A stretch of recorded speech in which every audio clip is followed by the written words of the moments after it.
An article I just saw in Counterpunch about how the USA is a nation of debtors. And it says Americans are up to their eyeballs in debt at a time when the national debt exceeds 35 trillion.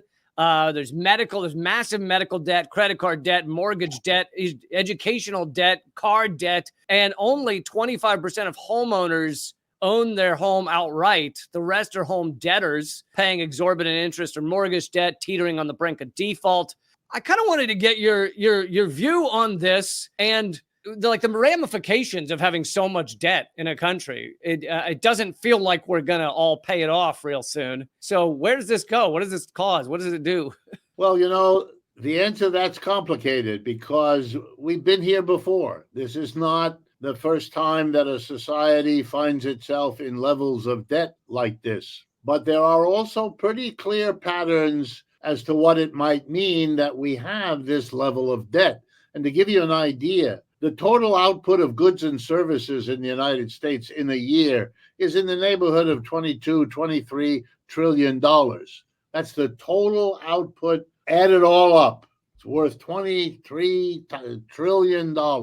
But our national debt is $35 trillion. So we owe more money than the value of the total product of the United States in an entire year. Now, obviously, most of that product we consume to live, to food, clothing, shelter, and everything else, which means there's only a little bit of extra, if you like, of net revenue each year. So how in the world are you ever going to pay off that kind of debt with the little bit of net revenue you have when most of what you produce each year you consume?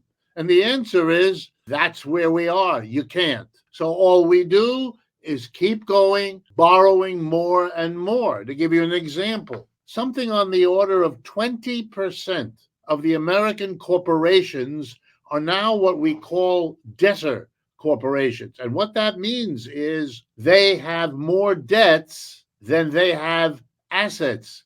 They can't pay. They are technically bankrupt. They are out of business. They have a nickname, zombie corporations, to get across what they are. Well, how do they keep going year after year?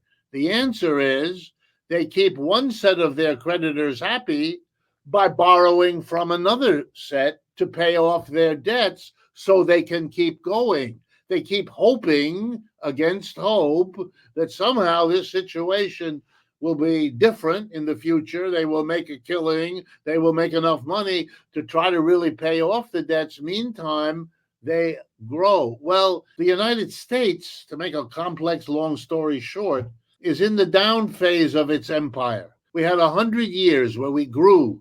We became the dominant economic power in the world. Most of us grew up at that time and kind of absorbed the feeling that you could kind of count on economic growth to solve our problems. But, we can't anymore. We now have an economic competitor. And I try to explain this to American people, and I watch their eyes glaze over. And it's not because the theory is complicated or the numbers are confusing. It's because they don't want to hear it, which I understand. The ride up with an empire is a lot more fun than the ride down. We have a competitor, and it's called the People's Republic of China. And you can twist and turn and dance and jump, but that's the reality. They are able to outproduce the United States in an enormous range of commodities. And most important, that range is getting larger. Let me give you one example.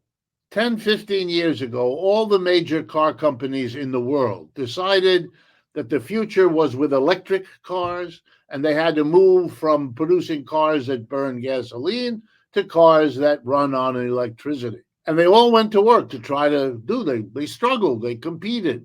Okay, starting 2 or 3 years ago, it was clear who won.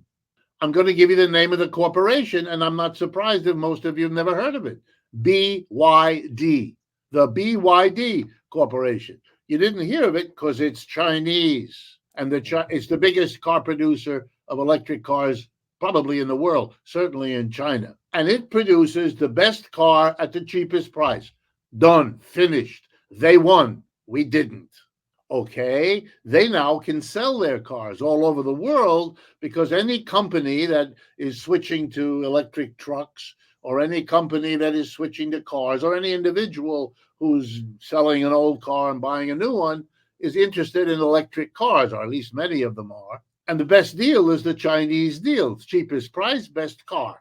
If you go to Europe right now, you will see that about a quarter of the cars, electric cars on the road, and there are many of them, are Chinese. If you go to the United States and you look at the electric cars on the road, none of them are Chinese. Why? Because Americans don't want to buy the best goods? No. Because Americans don't want to pay the lowest price? No.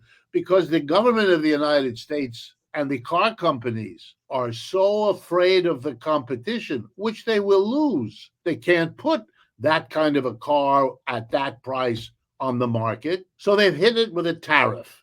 Mr. Trump is the president of the tariff. It's like giving a child a new toy, and they're very excited, and they play with the toy even when they're breaking it in the process. Okay, he's going to hit, here's what he said a couple days ago. Any country that isn't a friend of the United States, I'm going to slap 100% tariff. Why? Well, that's what he did with the electric cars from China. They have 100% tariff. Here's what that means. If you want to buy an electric car from China, because it's the best and the cheapest, let's say it costs $30,000, okay? You would have to pay $30,000 to take care of the folks in China who made the car, but then you'd have to give 100% of that, another $30,000, to Uncle Sam as a tariff to bring that car into the United States. So it would cost you $60,000. No American company will long survive in the world if it has to compete around the world with companies in Brazil or Belgium or Canada who can get cars at $30,000, which Americans have to pay $60,000. So what's going to happen? American companies are going to offer electric cars at $40,000, $45,000, $50,000, $55,000, because they can do that. Nowhere else you're going to get a car. Can't get the Chinese car. It'll cost you $60,000. So Americans will be what?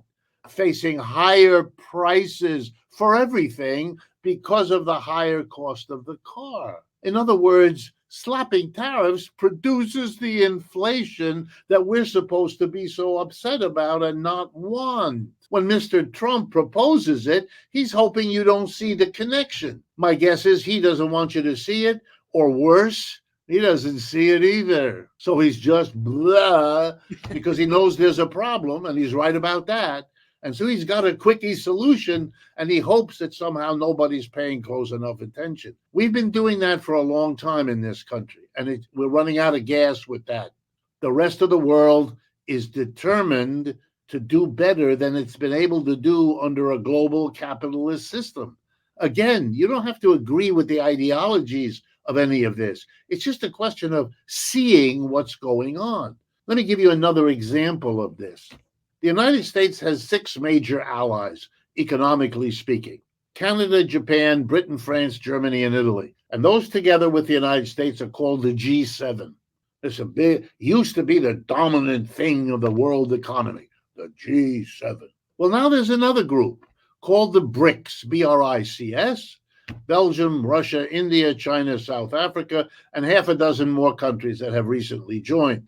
If you add up the total output of goods and services by the G7, and then you add up the total output of goods and services by the BRICS is the larger group. The BRICS is the larger economic power in the world. The United States was, but isn't anymore. And the gap between them, they were roughly equal in 2020. The gap between them is only getting larger with each passing year. The direction of change, unmistakable and one way. Could that all change? Sure. I can't predict the future any better than anyone else. But I can tell you this: the problems of the United States are now a changed world economy. And short of nuclear war, there's not much the United States can do about it. And if you want examples, let me give them to you. We lost the war in Vietnam. And we lost the war in Afghanistan, and we lost the war in Iraq, and we're in the process of losing it in Ukraine. The hint, There's a reason when you have a string of losses like that. It's time to take a long, hard, honest look at your team and how it's working, or else you're pretending, and the pretending isn't going to solve your problem.